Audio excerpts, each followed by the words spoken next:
বাবা, মা, ওই দেখো, ওই তোমাদের জামাই।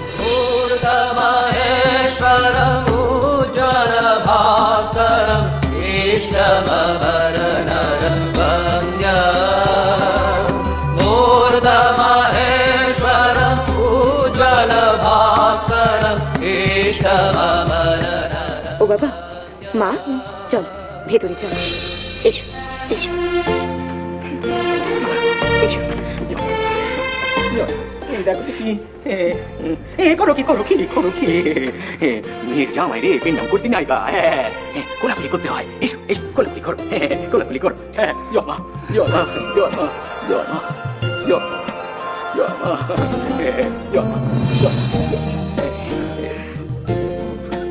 আমাদের মতো সমাজের একদিকে থাকা, সমাজের চোখে ভয়ের কারণ ছাড়া তাদের তুমি এভাবে মান দিলে গো জামাই বাবা। বউয়ের বাপ মারে মান না দিলে এ যে সমাজে মান থাকেনি গো। মন্দিরে ভেগ পোশাক দিয়ে আয়, তোর খুড়ির বাপ মা এসে শিবরাম তুইও যা যা যা যা বেশি করে আনবি। কতটা পদ এসে এসে দাঁড়া। এই দেখো দেখি ও রামনালে খুড়ি, তুমি তো তোমার বাপ মারে এখানে দাঁড় করিয়ে রাখবে গা। যাও যাও মা পেতে দাও, বল দাও দাও দাও দাও যাও মা। বসো গো বাবা, বসো। ওমা, তুমি বসো। আমাদের বসার জন্য তুই নিজের হাতে মাদুর পেতে দিলি রে মা।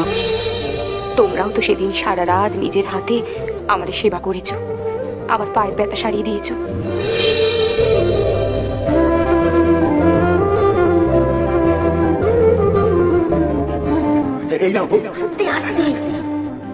মেয়ে আমাদের গ্যারান্টিতে ঘুমিয়ে পড়েছে গো, ও একটু জিরিয়ে নি, তারপর আমাকে খাইয়ে দেবো।